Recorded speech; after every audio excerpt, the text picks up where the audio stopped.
Hello and welcome to Pilates Perspectives. This is Joy, and today we have a particularly special episode.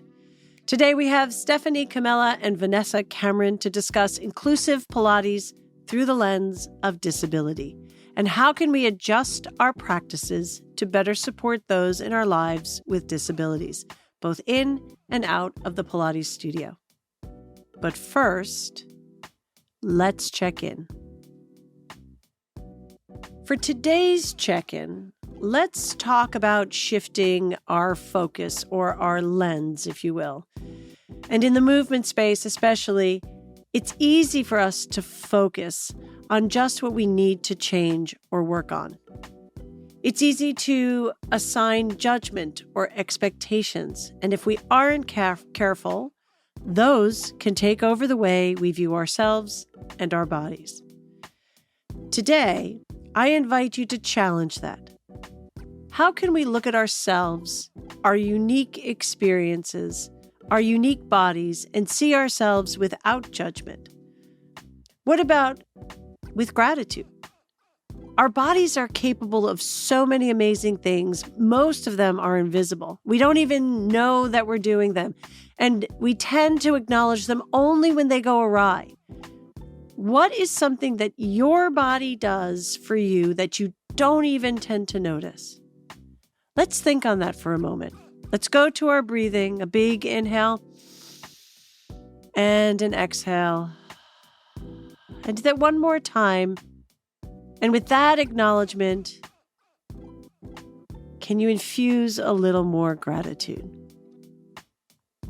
Okay. I want to thank you for taking that time. Today we have Stephanie Camella and Vanessa Cameron. Stephanie is the co-founder of Zebrafish Neuro, based in Bend, Oregon. Zebrafish Neuro specializes in spinal cord injury, or SCI, rehabilitation and recovery. A Pilates instructor, movement professional, and houseplant enthusiast, Stephanie has combined her form of training, lived experience, and continuing education to develop a flexible, neuroplasticity-focused approach that is revolutionizing the way that we view SCI recovery.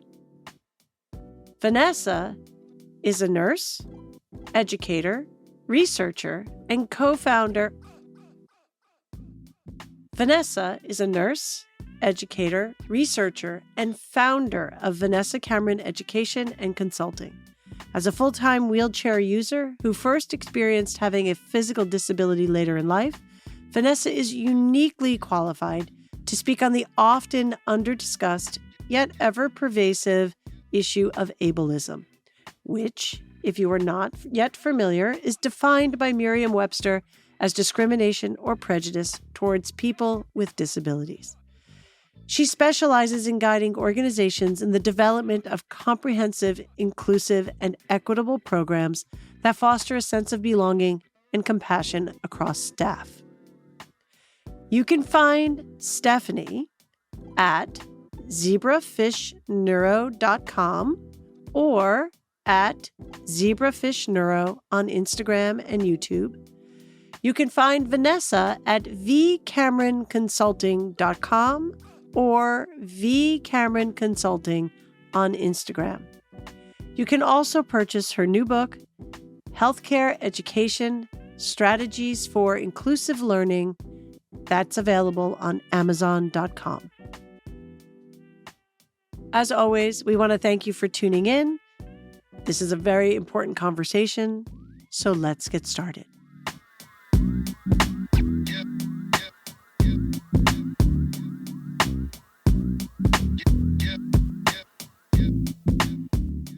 Okay, I am really excited for this conversation. What the audience doesn't know is we've actually been sitting here for the last 45 minutes because we've been having technical difficulties. And that's actually been a godsend because I feel like we just really started to engage more deeply into this conversation of working with clients with disabilities. So I'm just going to throw this out here. Let's start from the beginning. Vanessa, why don't you tell us a little bit about your accident and how you met Stephanie? Yeah, so I was in actually a rock climbing accident in April of 2021.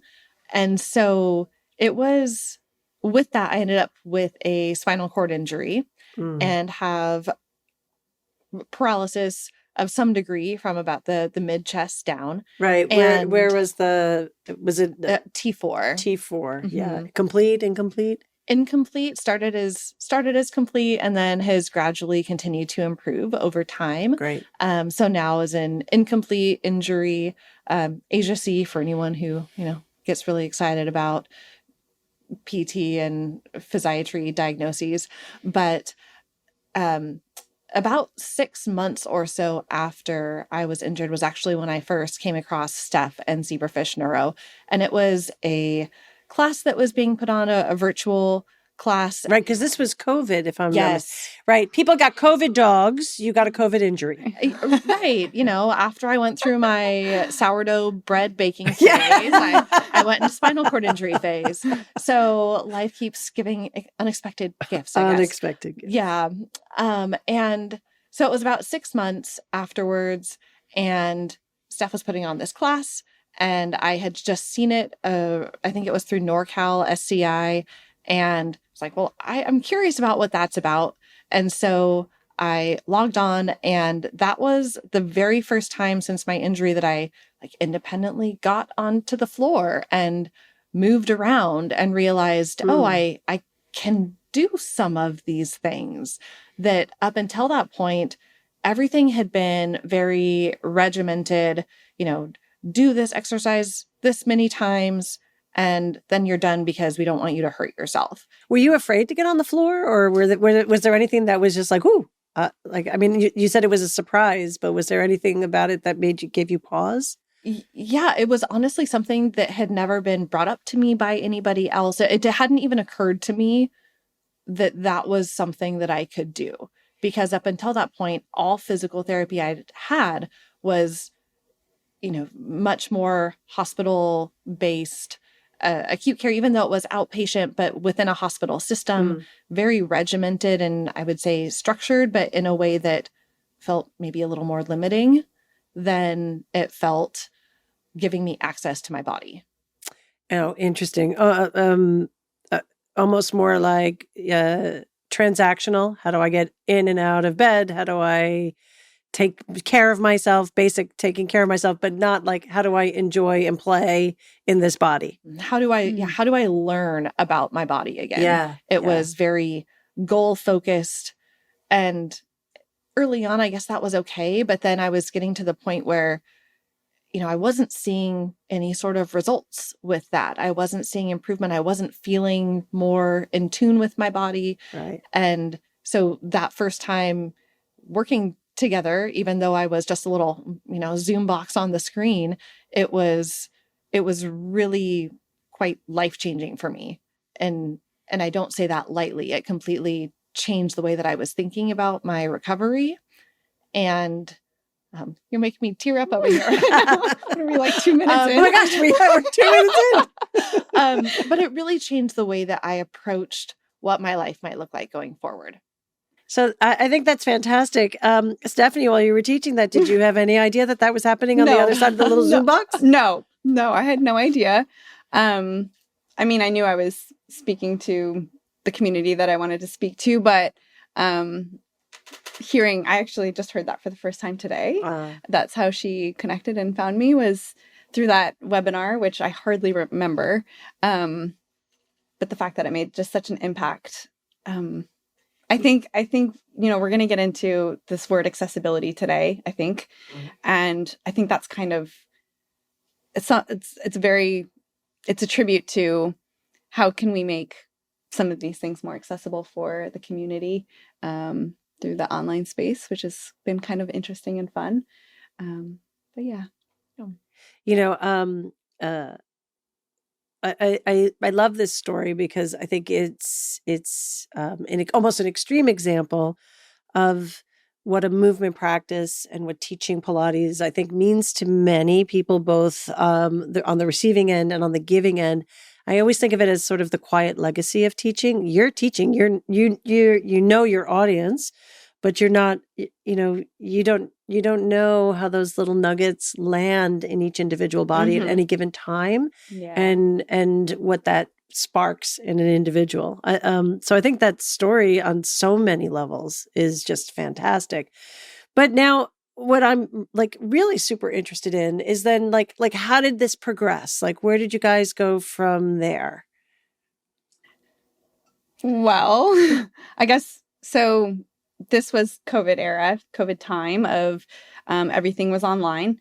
And during that time, I got both the courage and the inspiration to move a pretty much fully in-person practice to an online platform. So I was doing remote coaching and remote webinars.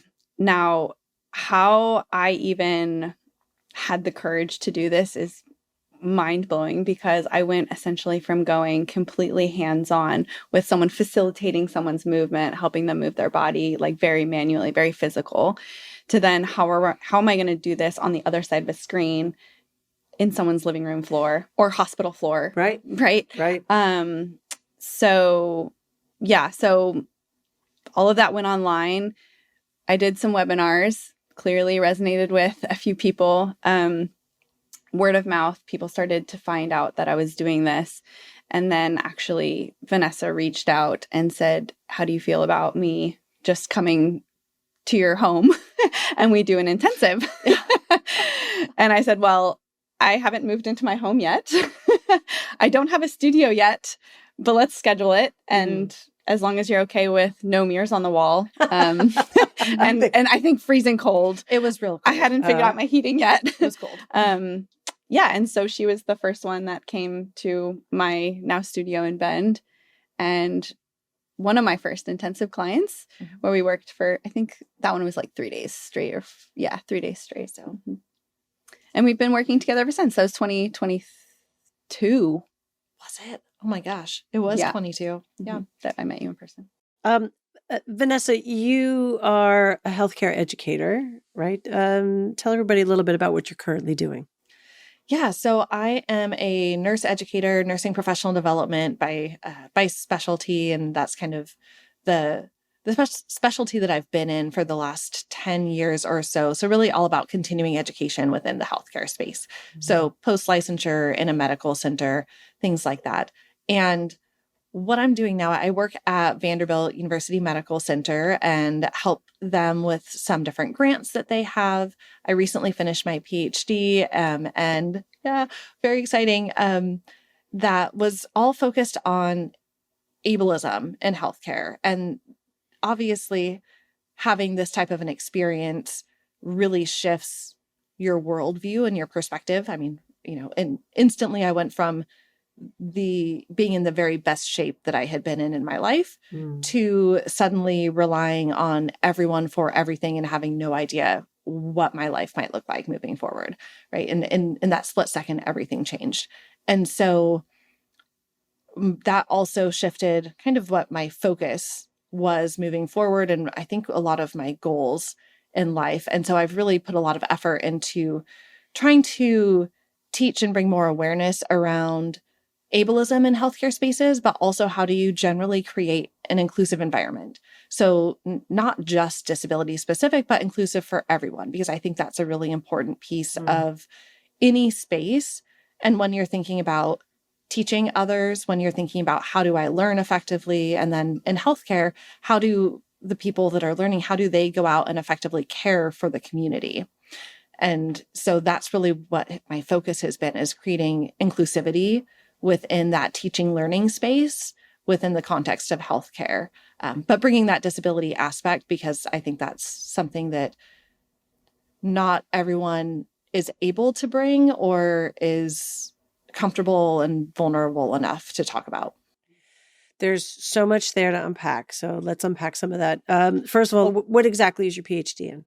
So I have my PhD in nursing. In nursing. Now, before your accident, were you heading toward a nursing degree?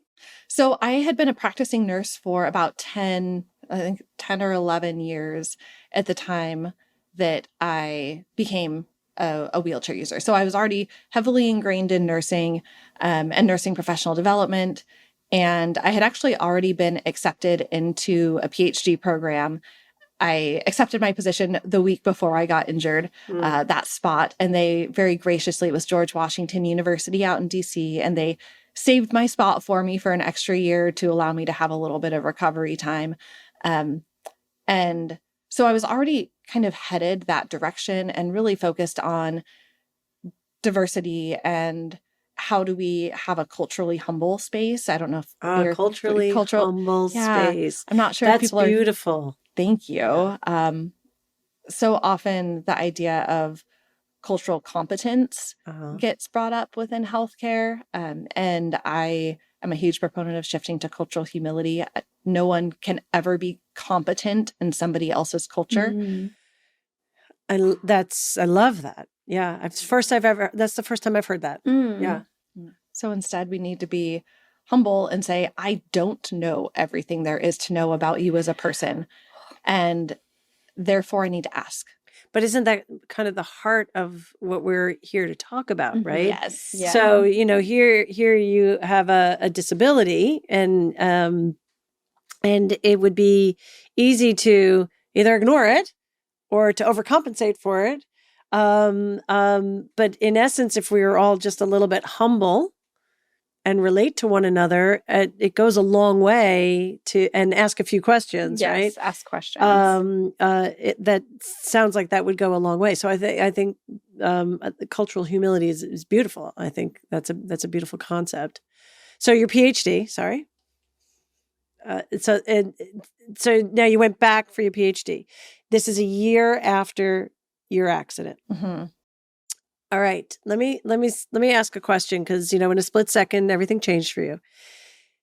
As a nurse practitioner before and going back to school for your PhD, how was that different for you post accident?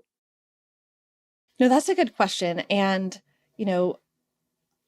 I actually don't know that the schooling part was any different, any more difficult. I think if anything, it gave me a lot more passion and drive, because I suddenly saw this area that had been unexplored, and I knew that I had an opportunity to do something about it. Mm-hmm. So I think it gave me a lot of drive, even more so than what I had previously.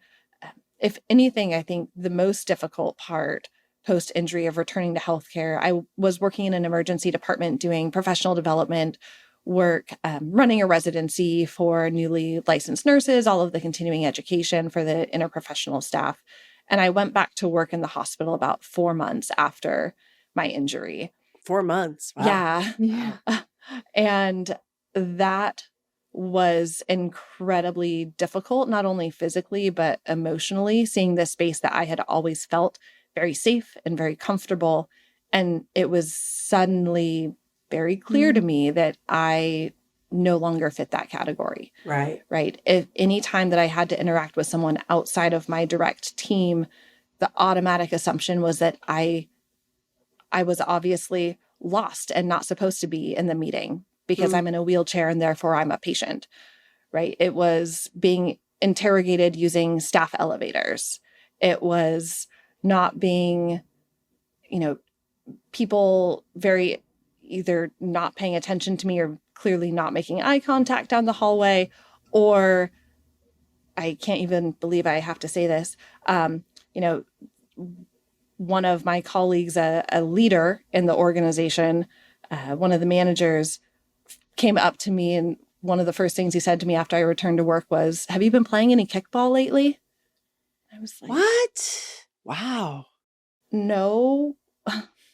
I don't know how to respond to that." So it was such a strange mix of being so accepted and supported by my small group of individuals that knew me, and being completely ostracized and discounted by everyone who didn't have that connection previously. And that was kind of a crash course into maybe what life is like with a disability, regardless of space. Of course, that's my workspace, but I encounter a lot of those same situations in any space I go into where people don't already know me and know kind of what to expect or what that relationship with me might be like. So it sounds like that imprint has followed you into sort of what you're doing now in creating those inclusive spaces. Absolutely. Right. And like I said, I think it's been that huge driver for me, being on the other side of it. Stephanie, Mm-hmm. you're a Pilates instructor. You're also a personal trainer. You've had training background. How did you start working with clients with spinal cord injury?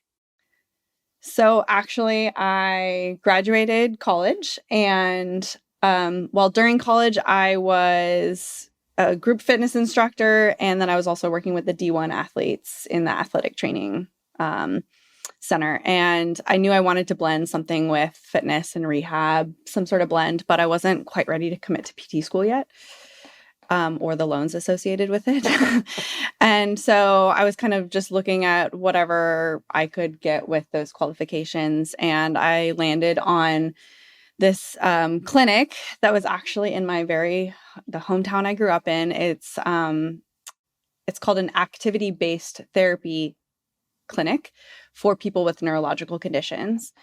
And essentially that center serves as a gap between when someone gets discharged from physical therapy and occupational therapy, and then maybe before, if they ever get to more of a general wellness community, like a 24-hour fitness or something like that. So we sort of served as intermediary, and everything was one-on-one, basically personal training, adaptive for people with neurological conditions, spinal cord injury being one of them. Right. Mm-hmm. So more broad-based neurological issues. Yeah. Mm-hmm. Mm-hmm. Yeah. Okay. Were you prepared for that? No, not at all. I actually had no idea what I was applying for when I applied for the job. And I went in there and everything was very much on the job training. I think I did like an in-house training and observation for 3 weeks. And then I was, what I say, thrown to the wolves. So a lot of on the job training and kind of going back to this idea of cultural humility, of learning from my clients directly. I learned very quickly that if I wasn't going to get this extensive training from the higher ups, then I needed to be take it upon myself to really ask the questions from the clients and spend a little extra time getting to know them. Yeah. So that brings two things to mind for me. Like one is I think that's super important for everyone, not just working with clients with disabilities or neurological issues specifically. I think we are afraid sometimes, and we're always looking for the answer to come from a workshop or a person who has a specialty or, some grand, I don't know, somebody's going to pass on this wisdom. And actually the person with the wisdom is the person you're working with, right? They're the person who are inhabiting their experience in their body. And so they are the people to learn from, So I think that actually, when I think about looking at inclusivity through the lens of disability, that's one of the big lessons, isn't it? Absolutely. Asking the questions. My little context, I started Zebrafish with one of my clients turned business partners, Theo St. Francis.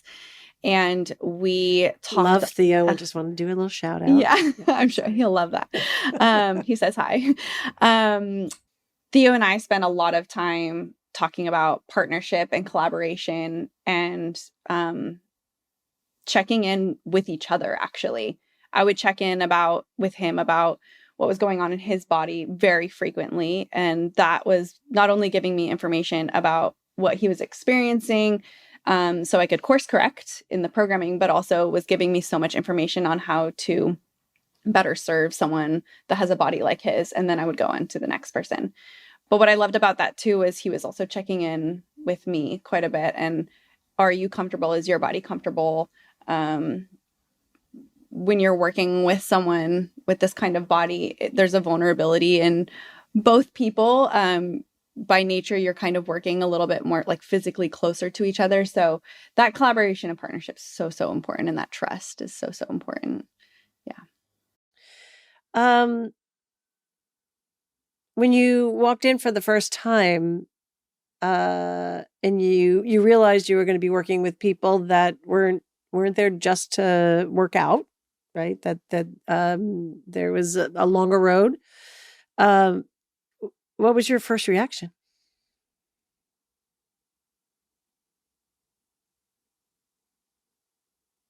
And why did you stay?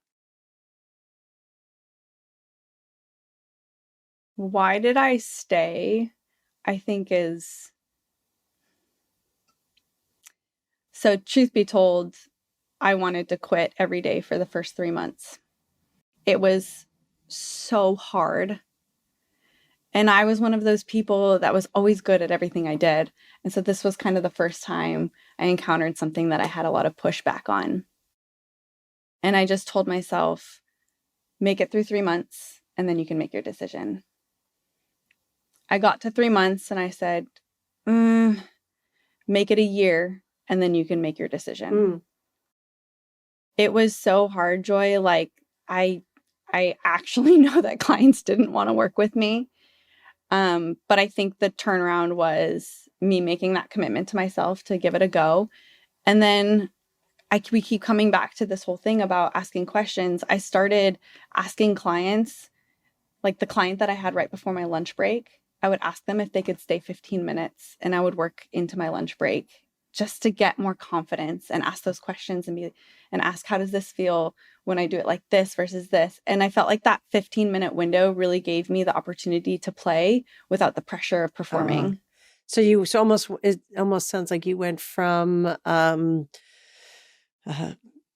don't know, showing up to being curious. Yeah. And that was the switch point for me from trying to be an authority, which I wasn't. Like the reality was I wasn't trained in this. This wasn't my background fully.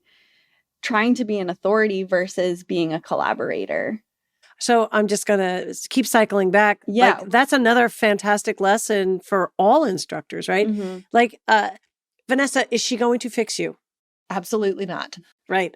My spinal cord will never be like it was.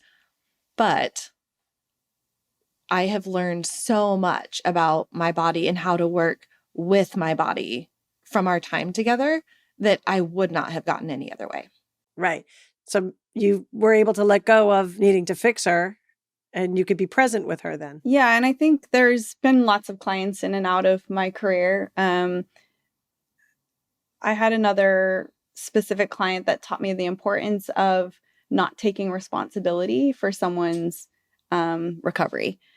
This individual, I was so emotionally invested and would go home crying because I didn't fix him. And I finally just said, it's not my problem. Like, I'm doing the best I can in the moment I can with the tools and education that I have.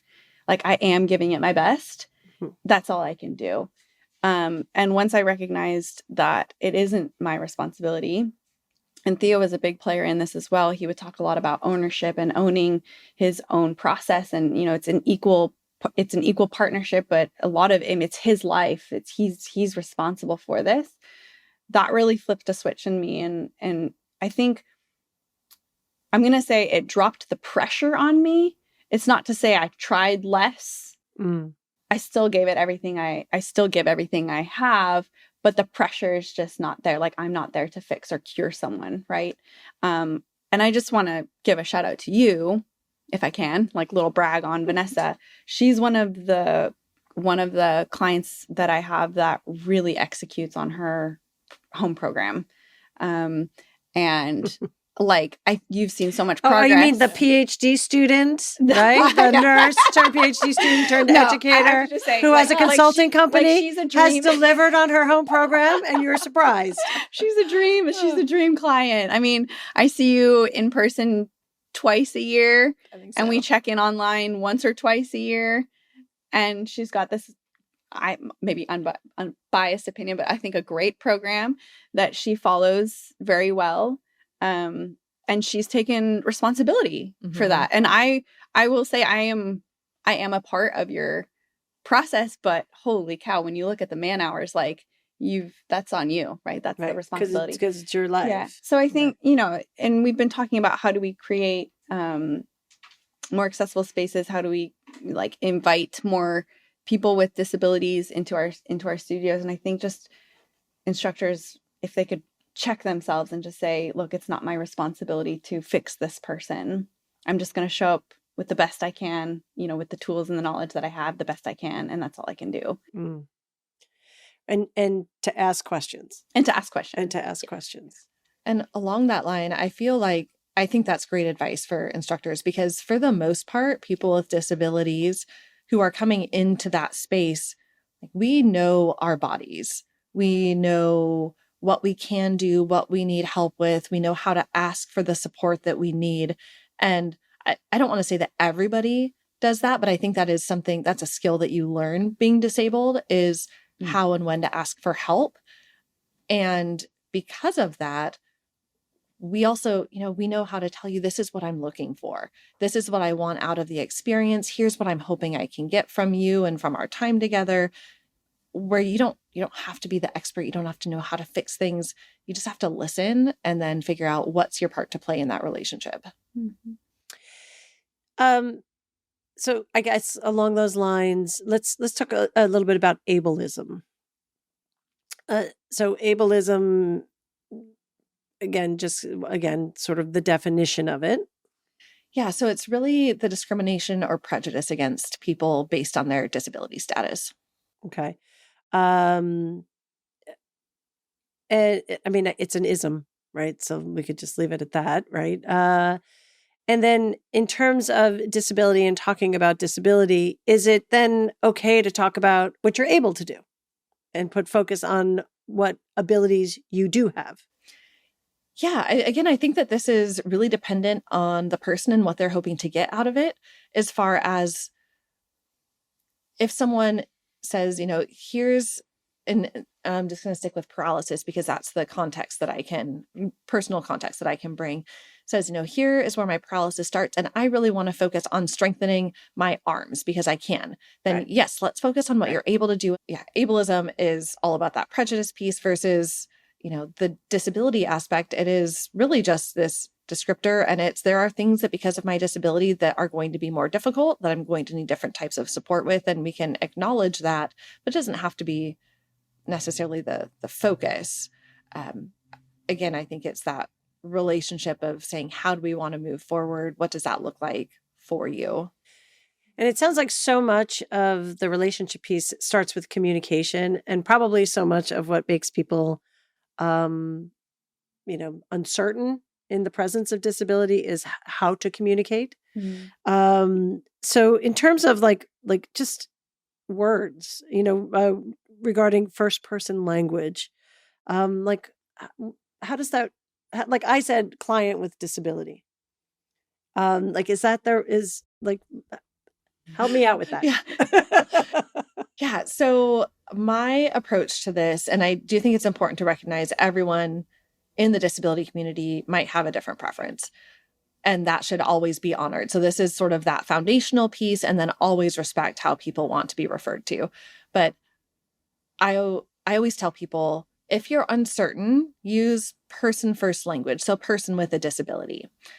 But I will tell you that I personally prefer identity first language. So I now identify as a disabled person. Mm-hmm. And, I think one piece of this that is really important is that has changed over time. When I was first injured and newly disabled, I did not want my disability to be a focus of anything that I did or said, anything that people associated with me.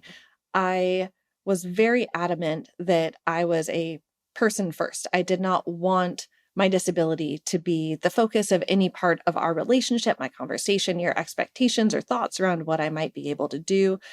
I wanted to minimize that part of who I was. And I think that a lot of that comes from the fact that I was still grappling with a lot of internalized ableism and that idea of my own perceptions on now myself that were really negative towards my disability. And so because of that, minimizing the impact. And so I was, like I said, very adamant, person first language, don't see my disability. But as I have grown and learned and reflected a lot, I have really taken more I'd say more control over my identity, and the fact that there is no piece of how I interact in my life with the people around me, the world, everything that I do and the way that I see things now is impacted by my disability experience. And because of that, I now identify as a disabled person. I like that identity first language because it means that you see me and you're acknowledging that my disability has a profound impact on my life. Not that it is a negative impact, but it has an impact. An impact. Right, which is neutral. Yeah, right. Exactly. Right. A neutral, but a very important part of my perspective. That being said, I don't think anyone will ever be offended by person first language. And so that's a kind of a safe space to stay if you are unsure about what to use. And that would be things like, so person first, just to clarify also, because this, I always have to kind of work through it in myself. Person first would be individual with a spinal cord injury or a person with paraplegia versus paraplegic. Right, because you say paraplegic, it's that's the thing. It's like a noun. Like, yeah. So if I said a client with paraplegia, that's the probably the safe way to go about it. Yeah. What I generally do is I'll listen to how someone refers to themselves. Yeah. And I have that lovely habit of like reversing everything. So now that you've told me that, I will reverse it. It's a nagging reality, but yeah, I think language is important because it's one of the first ways in which we introduce ourselves to someone else. And if we are acknowledging the impact on your life, right? How we enter into your space, how you enter into our space, my space, this space, like it all plays on each other, doesn't it? In a way. And it goes back to like an essential concept of relating to one another, how we relate to one another. A lot of light bulbs are going off in my little brain here. I have a direction that maybe we could visit. When you're talking about relating to people, and I mean, describing you as someone who uses a wheelchair, the way that we orient ourselves to another person is to say, okay, you are a wheelchair user and I don't use a wheelchair. But then we also sort of migrate then to, well, what caused you to be in a wheelchair? And then our first thing out of our mouth is, what happened? No, my least favorite question of all time ever. And I think Gosh, I think it was the first question I asked you. And I was going to bring it back to that. Joy. I think, well, you can speak to this, but I think in this context, this is an educational setting. It's a safe setting. We were trying to create context. Right. We were trying to create context for the conversation. And I think that's fine. But I think it's important for people to know that that's almost never the first question you should ask someone. And it's very personal and vulnerable. And maybe you could speak more to that. Yeah. So this is something, and I would agree. I think, we had also already been talking for quite a long time. And whenever I enter this type of an environment, I'm coming in knowing I'm going to talk about my story and my experience. But, my becoming disabled was one of the most traumatic things that has ever happened in my entire life. And so when a stranger comes up to you do strangers come up to you and ask you what happened? Sometimes before or after asking whether they can pray for me. Oh, so interesting. It is one of those things that if you can imagine going up and before someone even asks what your name is, or if you're having a good day, their first thing is, what happened to you? So that means not only you see me as defective or something is wrong with me, and you want me to divulge the most personal traumatic experience of my life in the middle of the grocery store or while I am at dinner with my family. It becomes like that in itself becomes this repetitive trauma that people with disabilities experience regularly. And so recognizing there's a difference between, even from an educator in Pilates perspective, a difference between I need to understand how we work together and I need you to relive your trauma, right? Those are two different things. And hopefully you get to a point where you have a relationship where people feel comfortable just discussing that if it's helpful or therapeutic or deepens that that collaboration, but knowing that you are not owed that trauma.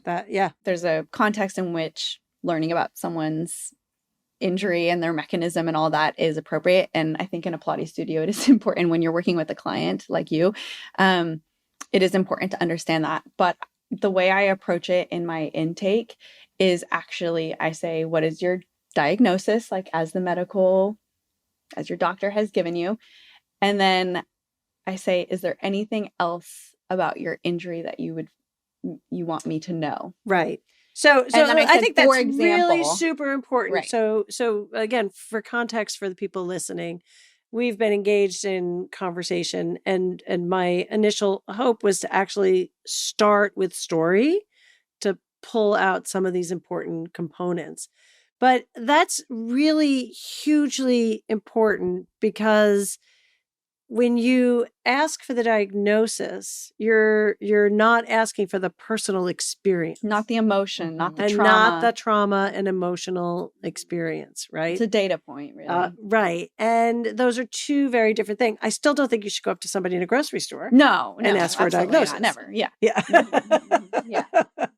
Either before or after praying. But I think that's hugely important, because I think one of the things we're trying to talk about here through the lens of disability again is in our studios, how can we be more inclusive? And clients come with all sorts of stuff, right? And how we approach that stuff is not always by going to the emotional. Right. And we know that movement is going to bring that out naturally. 100%. I think Freud was wrong. You don't lie on a couch. You start moving. Yeah. And then the truth comes. Yeah. And sometimes it just keeps coming. Right? Yeah. Right. It'll come out. You'll get the information you need when it's due. Thank you to Balanced Body for sponsoring this episode. For half a century, Balanced Body has been woven into the Pilates story, collaborating with instructors, studios, and educators to refine equipment and elevate the Pilates experience. Our reformers, chairs, barrels, and accessories are trusted in studios, gyms, and home exercise spaces. They're built for daily use, real bodies, and long-term professional and personal growth.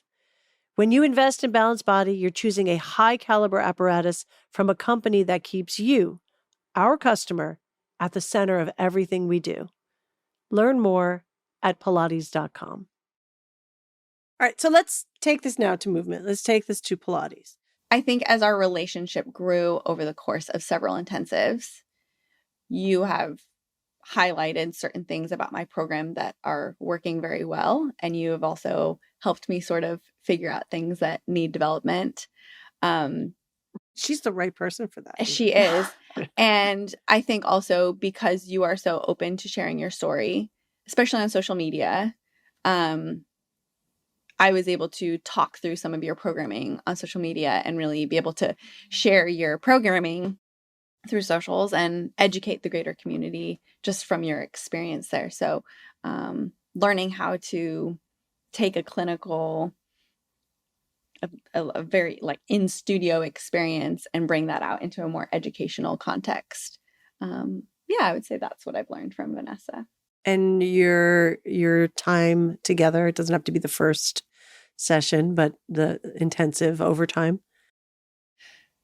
Yeah, I think what I have learned, which I have appreciated so much, and I think, as I mentioned, I think in the very beginning, that working with Steph has been really life-changing with how I approached my recovery and rehabilitation. And it's because I went from being, in the beginning it was, I think this is probably an automatic response from many people after sudden paralysis, but like, I need to walk again. That is the goal, because that is the thing that everybody focuses on around you. No one cares about all the other things that they don't see.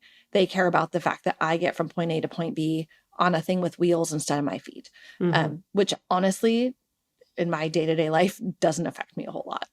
So I was able to shift from this idea of what I'm supposed to want and what I'm supposed to care most about to this idea of just being really curious.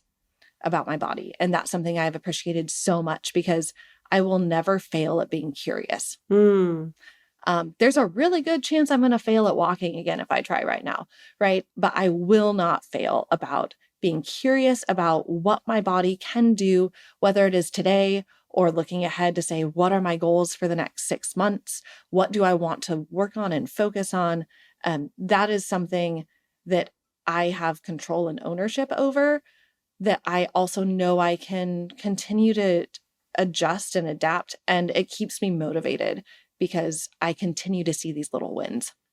I think that's also the language around goal setting. I don't usually use the word goals because what if it never happens, right? And then we're sort of just setting ourselves, like, what if it's a literal limit for you?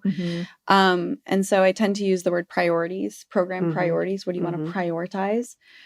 And then also in your comment about staying curious, a lot of times my cueing will revolve around the word try.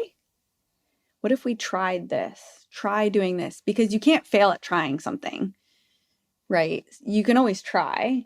And so there's success in the trying. And then if it doesn't work, we usually just laugh. Yes. And we say, whoop, that didn't work. But at least we tried, but we tried, right? Yeah. There's something,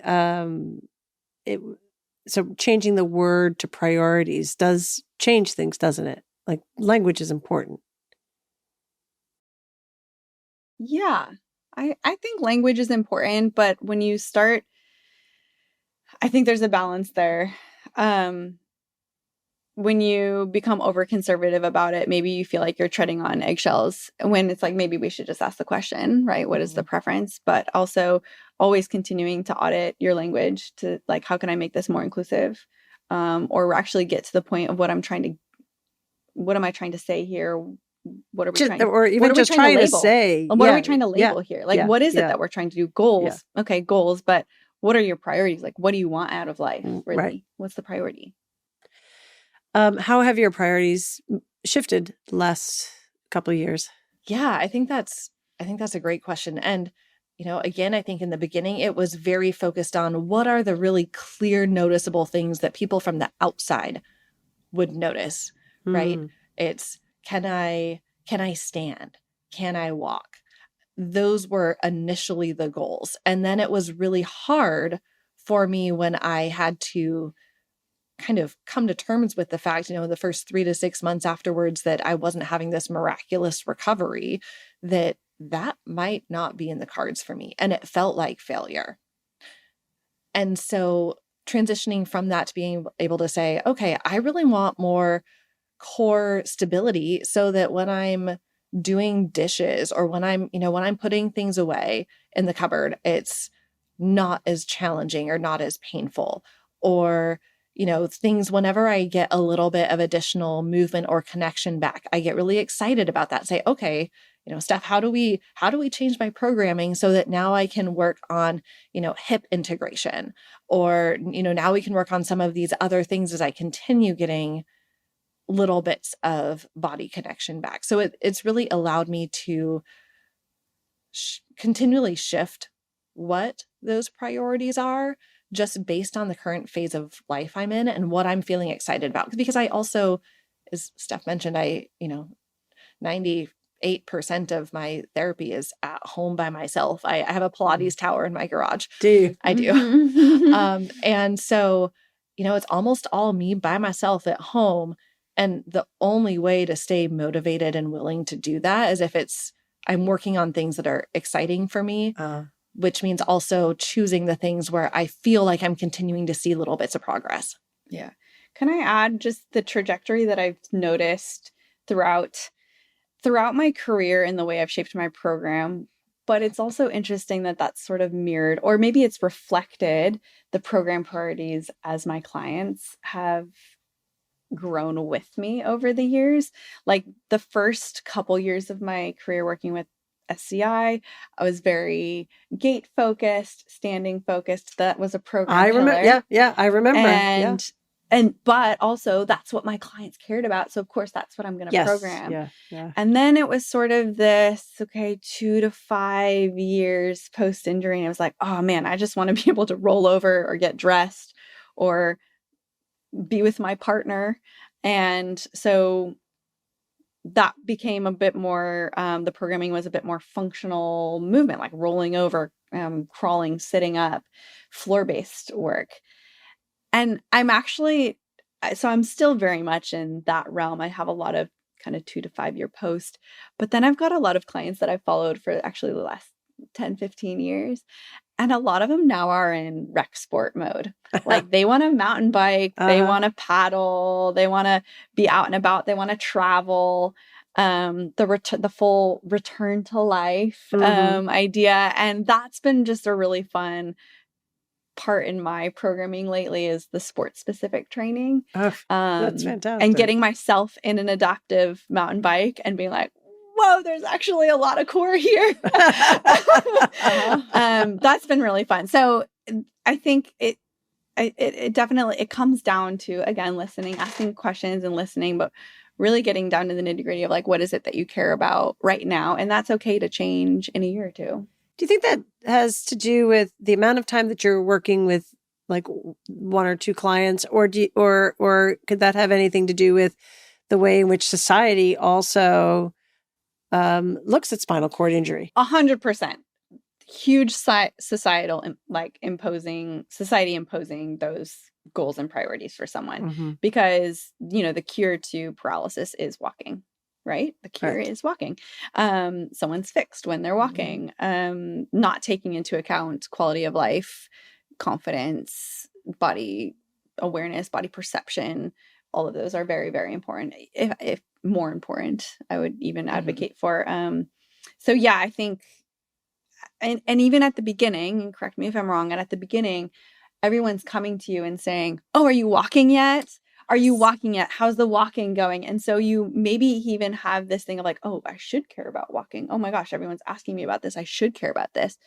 But then again, and then it's sort of this self-realization 2 years post. Again, I'm just finding that trend 2 years post of like, actually, I don't really care about that as much as I thought I did. I feel like maybe that was society or the people around me putting that on me. And I think through movement and through experiencing lots of different types of movement, you start to get more confident in what it is that or more clear in what it is that you want out of life. And you're better able to articulate that to your clinicians. Well, I mean, that was going to actually be that's a brilliant lead into my next question, which is, what do you wish more Pilates instructors understood about physical disability specific to spinal cord injury? Yeah, that everyone's priorities are different. We just touched on that. I would also say that put your assumptions to the side. I know wheelchair users that walk, and I know people who mostly walk but prefer to use wheelchairs just because out of comfort and ease. So making that assumption, if you see someone in a wheelchair, doesn't mean that they can or cannot do something. And I think starting more with what is it that you can do versus can't do. You got to evaluate both. But I think we were saying prior to the recording, there's so much within the textbook standard seated repertoire within the Pilates method that someone like Vanessa could do. Seated cat on the push-through bar is one of her favorites. Side bend mermaid is one of her favorites, and I don't modify it. So I think looking through the if you're a Pilates teacher where you get this inquiry, instead of saying flat out no, think about, okay, what this person has access to their shoulders, so I can do all of the supine shoulder work, I can do all of the supine arm work, that's all available to me. And then once you get into the programming and you start moving together and talking and asking questions, you might realize, oh, they can sit up. Okay, now all the seated repertoire is available, or most of the seated repertoire. So yeah, focusing more on what they can do and not necessarily what they can't. Vanessa, what are some of the recommendations you might have for instructors to create a more accessible experience? Yeah, I think this really comes down to just being open-minded and being willing to listen to someone and even just give someone a chance. So, I have made inquiries to numerous Pilates studios in the area that I live, and no one has even been willing to talk with me about me coming in. And, I say this as someone who's now been doing home-based Pilates-based therapy for 4 years. And like I said, I have a tower in my garage that I use 3 or 4 times a week independently. So it is mind-boggling to me when I ask someone and the flat answer is just, no, we won't even have the conversation with you. And so just being willing to say, let me find out more. And then, as Steph had mentioned, well, okay, let me think, what can we do? Maybe I can't do the traditional reformer class that I had, would bring someone in to do, but what can we do together? What might that look like? And that it doesn't have to be picture perfect Pilates to still count. Right. It doesn't have to be picture. And it won't look like there are a lot of sound bites are coming out of this one. Say this, it won't look like picture perfect. So I have 2 questions on that. First, let me, because my short-term memory, if I don't say the 2 things, I'm going to forget them. One is, Stephanie, your book is called From the Ground Up. Correct. I'm going to ask you to explain the title. Okay. And then 2, picture perfect Pilates. I think some of the fear of working with disability, and correct me if I'm wrong, is it's not picture perfect Pilates. You are going to have to laugh because things are going to not work. Things are going to be awkward and weird at times by any, like, looking from the outside in. And you sort of just need to be able to embrace that. Am I missing something there? No. You've got it covered. Like, people will ask if they can come observe my sessions, and I get a little embarrassed. Ultimately, yes, there's the positive experience there, but I'm like, you're gonna see the truth exposed that I'm fumbling through this as much as, maybe a little bit less than a new person, but I am still fumbling through this 15 years later. Right. And we're just exploring together and learning together. Right. But your openness to that and your willingness to engage in that, like, to me, that's like magic, right? That's where the magic happens. It's not whether or not you're going to walk out of the, get up and walk out of the wheelchair suddenly, which would be lovely magic, but that's not the magic. This is the magic, right? That opens, like you said, the mind to the possibilities. That's really cool. And yet another fantastic lesson for instructors everywhere with every client. I think if we all laugh at ourselves a little bit more, it makes it fun. Yeah. Okay, the name of your book. And the name of the book, it's taken on more meaning now than it did when we created the title. When we created the title, that was probably in 2018. And it was in reference to building the body from the ground up in terms of foundational movement. So learning movement foundations and then going into complexity. Which is also the way that's one of the beautiful things about Pilates. Right. That's what Pilates does better than most other forms of movement. Exactly. Training. And that's what drew me to Pilates. That's one of the reasons why Pilates has drawn me for this population, was this systematic way of building movement and movement discovery, which was very much in contrast to the previous way that I was operating, which was very much gait focused. Even if someone didn't have volition in their lower body, we were still getting them up and doing like a max assisted gait. So there was a huge contrast. I really flipped my system on its head when I switched to Pilates. This is going to sound like a weird question. Sure. Totally call me out on this, but isn't that in itself a form of ableism? We make the assumption that that's what everybody wants. Like, I suppose so. Yeah. Yeah. I would say so. From a society perspective, that idea I mentioned earlier, that the goal of everyone, that, your cure to spinal cord injury is you being up and walking again. And I regularly tell people, like, it is, yes, you see that I'm in a wheelchair and therefore, what you think is, oh, if you could just walk again, that would be great.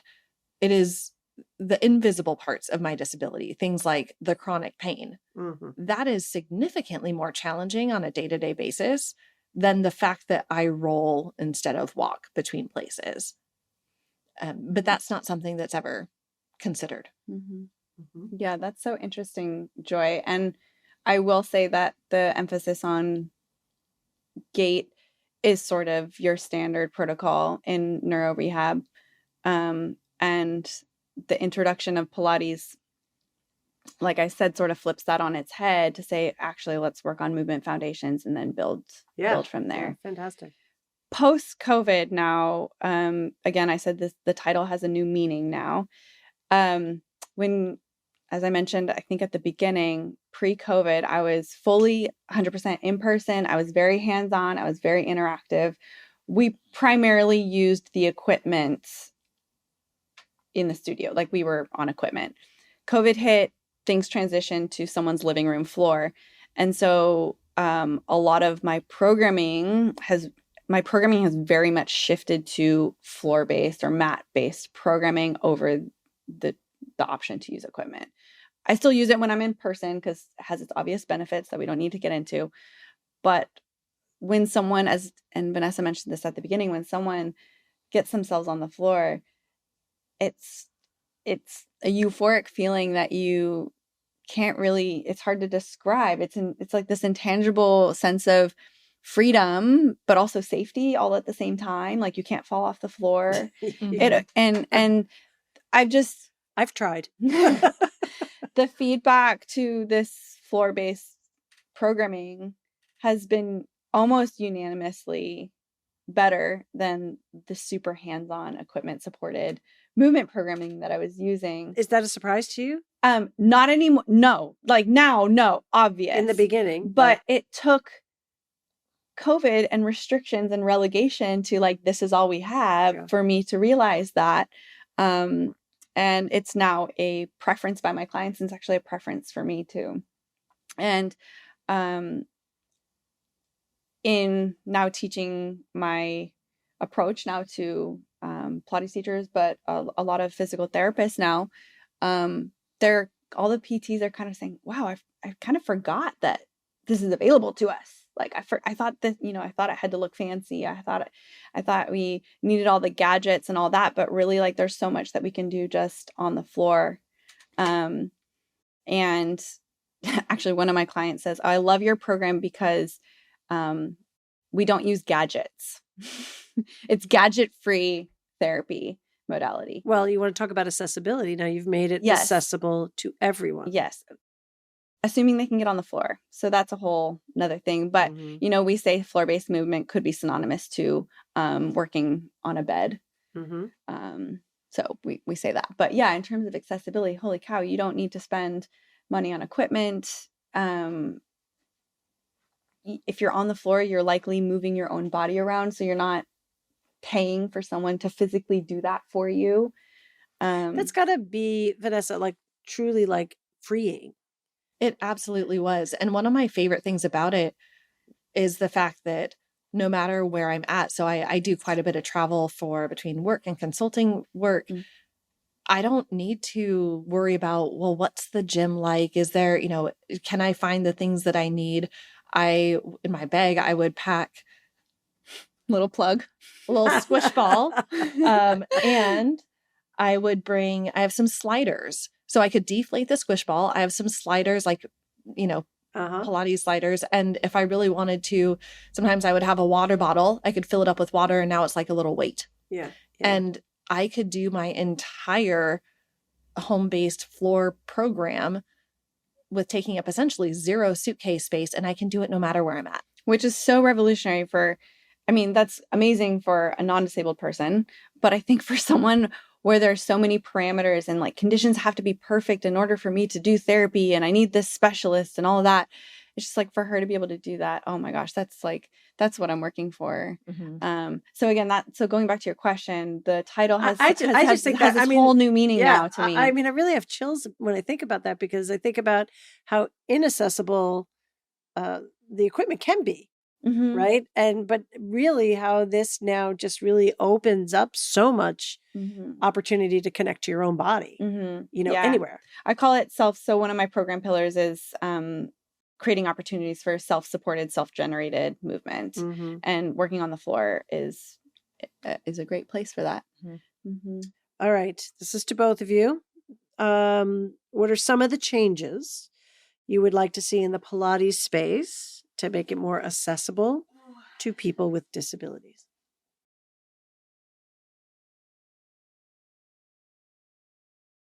I think there's two things. First, I would love to be allowed in, because right now that has been the primary barrier, aside from working with staff. And when I think about all movement spaces, even traditional physical therapy spaces, I have now found an amazing place that I go to 1 to 2 times a week for more traditional physical therapy and aqua therapy. But that took a lot of trial and error and a lot of frustration and a lot of people continuing to kind of tell me the things that I could and couldn't do. And so finding a place that just allowed me to go in and explore and have the support that I needed in the way that I needed it, which I don't feel like was asking for a whole lot. It was really just listen to me and be curious and be willing to try. I think that is such an important piece that I have found to be really lacking. And the other thing, which I think is the next step, is representation. So ideally getting to a point where I am not the only person who looks like me in a space. And so, of course, yes, you have to be open to getting that first person there, but then work with them. Ask, how do I create a space that is going to really support you in being here?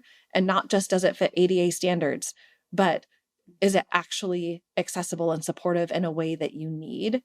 And then more will come, more will follow. There are lots of disabled people out there who want spaces like this.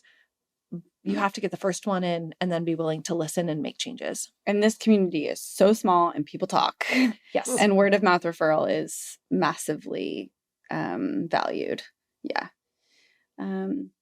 For me, the future of Pilates, the change I'd like to see is, and I think we're heading in the right direction, but I'd love to see Pilates instructors be taken more seriously by the medical community as an allied health professional. I think what I have loved over the course of the last year in my professional development courses is I'm now getting, within the same course, I'm getting Pilates teachers, physical therapists, occupational therapists, rec therapists, personal trainers, all within the same course. Terrific. And we're all starting to talk. Yeah. And it's not that one profession is valued over the other. It's an understanding of what role we take in this person's journey through recovery or health or whatever.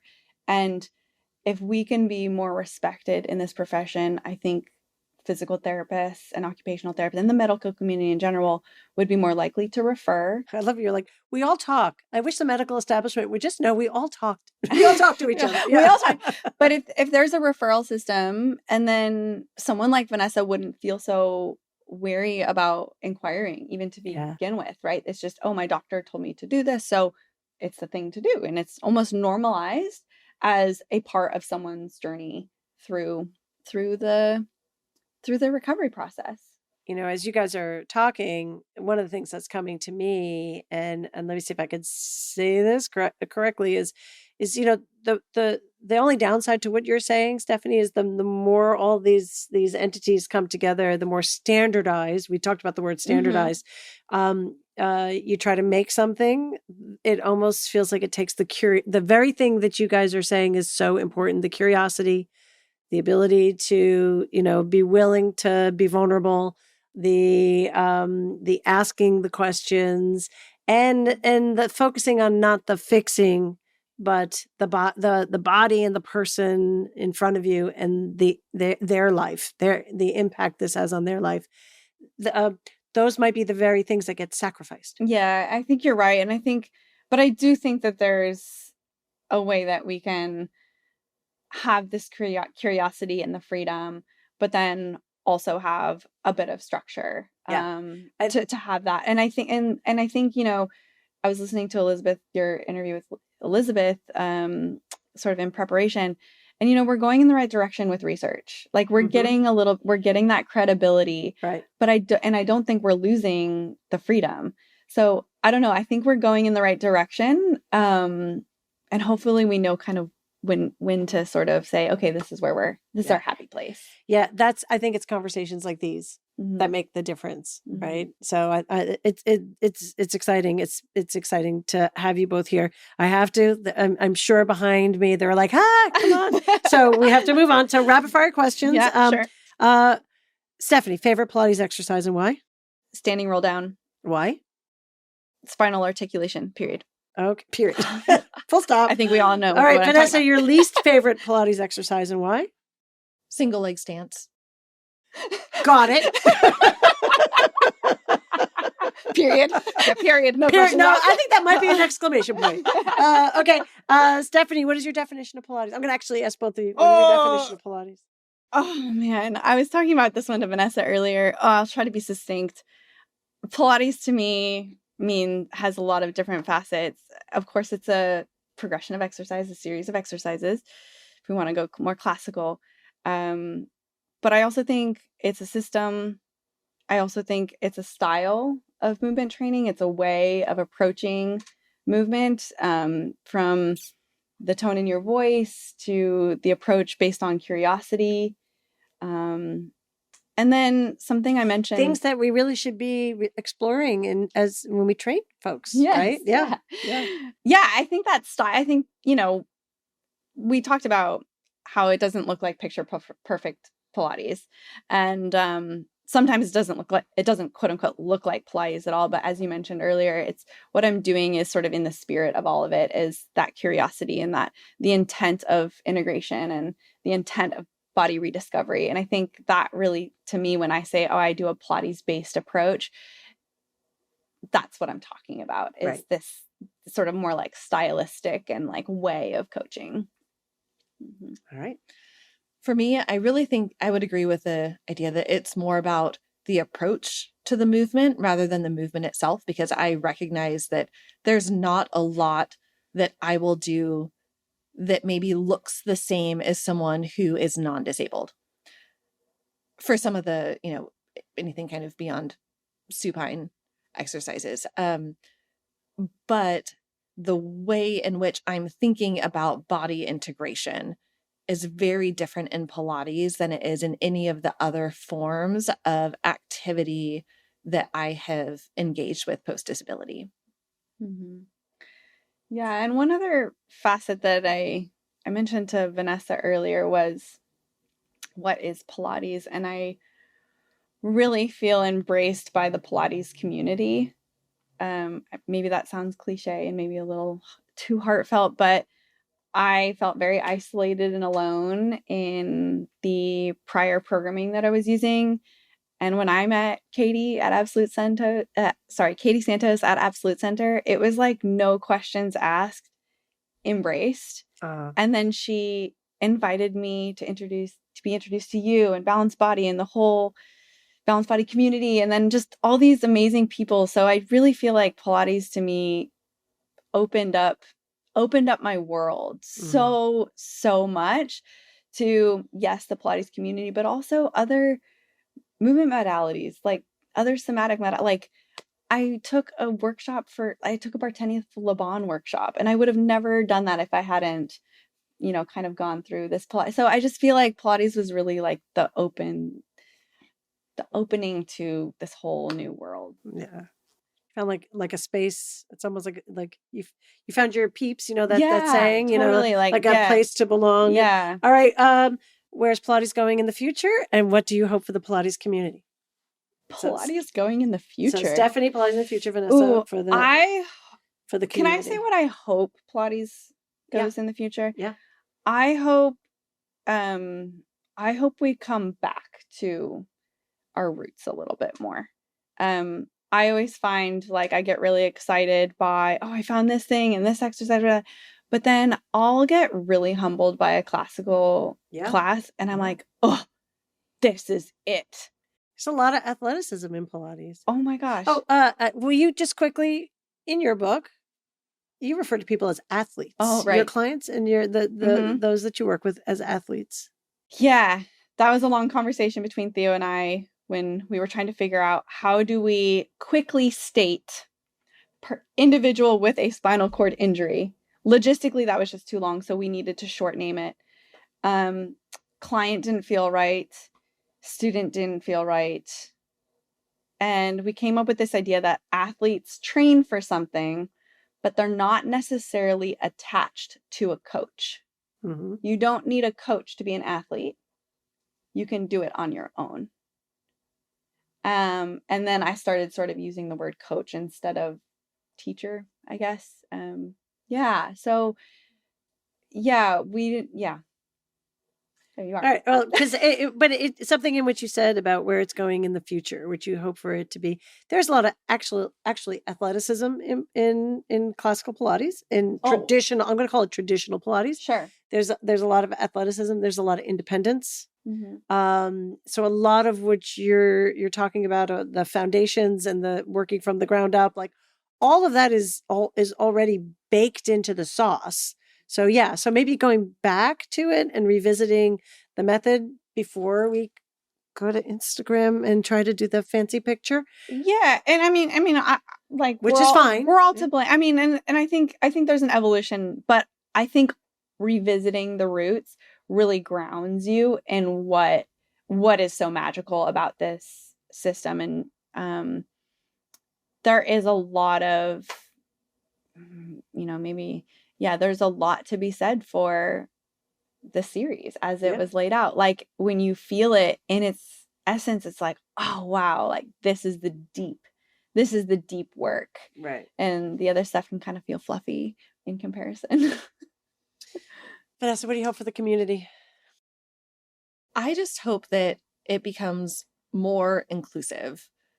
And that is for people with disabilities, anyone who maybe doesn't look, if you go into a Pilates class and you look around and you think almost everyone here fits into some certain social categories. How do we broaden that? How do we make it more inclusive for everyone who doesn't look like the people who are currently in your class? And I would love to be a part of that. Mm-hmm. But I also recognize that disability is one small part of that, and that to become inclusive, it needs to include different races and ethnicities, different genders and gender expressions, and being open to all that and saying, we are a community. And I think it's an amazing community to be a part of, but I still feel like I'm on the outside, just like trying to get in, like using stuff as my door, like maybe a window or something. But like, well, now you know, Joy. Let me in. I'm just being the Katie of your life. But right, trying to find that way in, because I see what's on the other side of it, and it's been so impactful in its current state, and just wishing I could have maybe a little bit more of the humanness with it outside of the few people who have been like, oh yeah, you're a part of this too. Yeah. It just doesn't feel widespread yet. And so I hope that that's something that can change in the future. Mm-hmm. Yeah. It's really believing that tapping into that humanness and moving like is so powerful. And I don't know, the more we can do that, boy, that to me would be an exciting place to live for sure. Mm-hmm. Yeah. Okay. Before we leave, tell everyone, Stephanie, how can people find you and the extraordinary program that you have? I am most active on Instagram. So at Zebrafish Neuro. I'm on the stories almost daily, so interact with me there. You can also find me on the website, zebrafishneuro.com. I have a book that we talked about. And how can people get the book? Just through the website. It's on our e-commerce. Yeah. And then I'm also offering courses for Con Ed. So earn your Con Ed credits with a course where you can learn about spinal cord injury. Great. And so again, where the website is? zebrafishneuro.com. Everything's there. Vanessa, how about for you? You have a consulting business. You have a lot of things that you're doing. How can people find you? Yeah, so I'm also on Instagram. I admit I am not as active as I probably should be with my business account because for some reason I thought running 2 Instagram accounts would be a great idea, much more active, and especially around probably my spinal cord injury and Pilates activities and things on my kind of my personal account, which is vcameron1022. My business account, which is all about the consulting work that I do around ableism and disability and healthcare and inclusive learning spaces, is V Cameron Consulting. And then my my website is vcameronconsulting.com. Great. And the book again? Is Healthcare Education Strategies for Inclusive Learning. Great. And you can get that on Amazon.com. Yes, you can. I just want to thank both of you. I think there's so much in this conversation that is so important. Talk about inclusive to all. I'm really just honored you guys came, spent the time, and I think cultural humility will stay with me, I think, forever. Yeah. So happy to be with both of you. Thank you so much. Thanks you, for Joy. having us.